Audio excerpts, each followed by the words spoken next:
ಇಂದೇ ಡೌನ್ಲೋಡ್ ಮಾಡಿ ಮತ್ತು ನಿಮ್ಮ ನೆಚ್ಚಿನ ಶೋಗಳನ್ನು ಆನಂದಿಸಿ.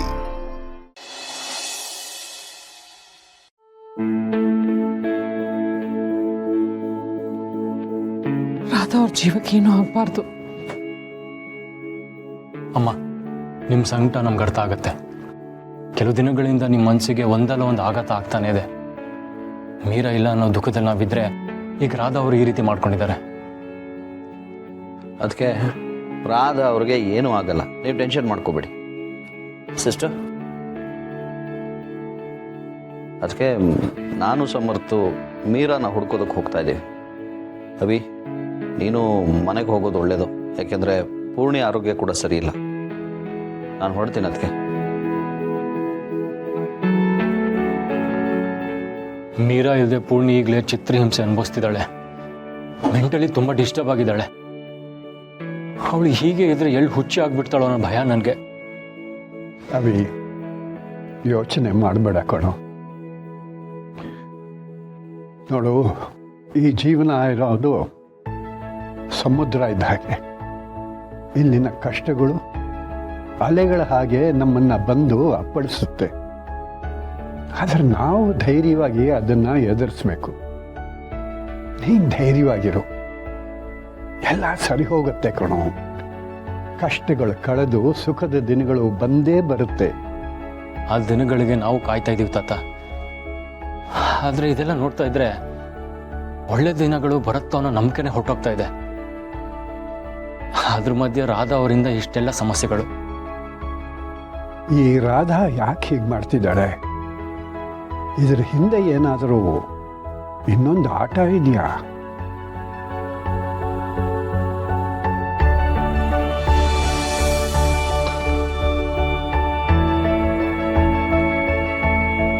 ಮಗು ಹೇಗಿದೆ? ಮಗು ಸ್ಥಿತಿ ಇವಾಗ ಕ್ರಿಟಿಕಲ್ ಆಗಿದೆ. ಇನ್ನೂ ಒಂದ್ 2-3 ದಿನ ಅಬ್ಸರ್ವೇಷನ್ ಅಲ್ಲಿ ಇಟ್ಟು ಟ್ರೀಟ್ಮೆಂಟ್ ಕೊಡ್ಬೇಕಾಗುತ್ತೆ. ಏನು, ಮಗು ಸ್ಥಿತಿ ಕ್ರಿಟಿಕಲ್ ಆಗಿದೆಯಾ? ಸಿಸ್ಟರ್, ಏನಾದ್ರೂ ಮಾಡಿ, ಎಷ್ಟು ದುಡ್ಡು ಖರ್ಚಾದ್ರೂ ಪರವಾಗಿಲ್ಲ, ಮಗುನ ಉಳಿಸ್ಕೊಡಿ ಪ್ಲೀಸ್.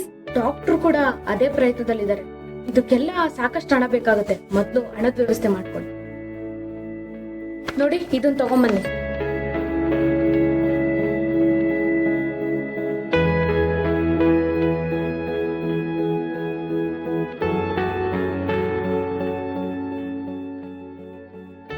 ಕಂದ, ನಿನಗೇನು ಆಗಲ್ಲ. ಹೇಗಾದ್ರೂ ಮಾಡಿ ನಾನೇ ನನ್ನ ಉಳಿಸ್ಕೊತೀನಿ.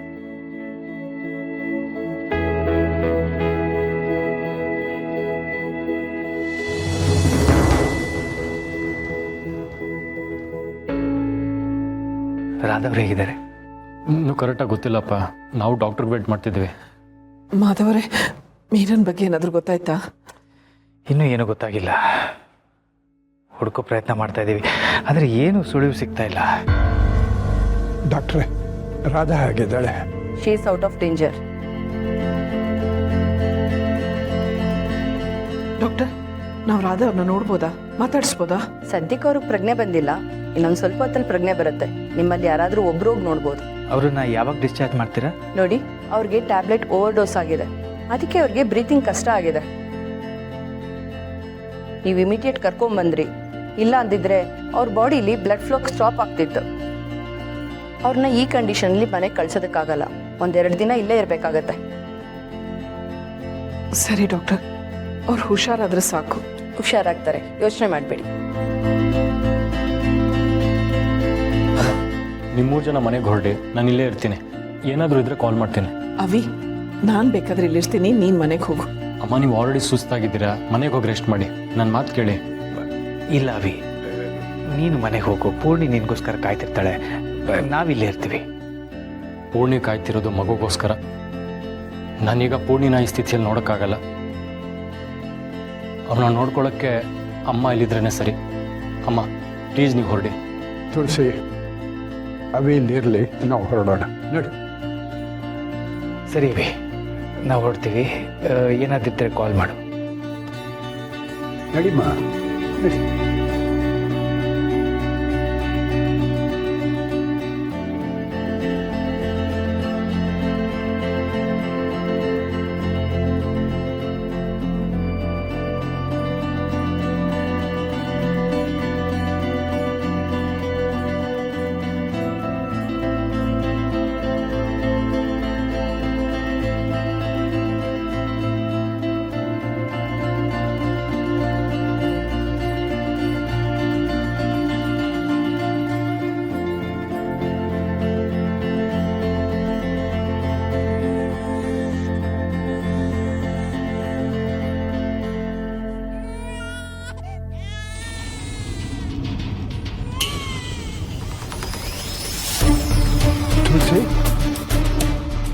ಯಾಕಮ್ಮ ಏನಾಯ್ತು? ಏನೋ ಒಂಥರ ಸಂಕಟ, ಏನೋ ಒಂಥರ ಸೆಳೆತ. ಇಲ್ಲಿಂದ ಹೋಗೋದಕ್ಕೆ ಮನಸ್ಸೇ ಆಗ್ತಾ ಇಲ್ಲ. ತುಳಸಿ ಅಲ್ಲಿ ಯಾಕೆ ಹೋಗ್ತಿದ್ದೀರಾ?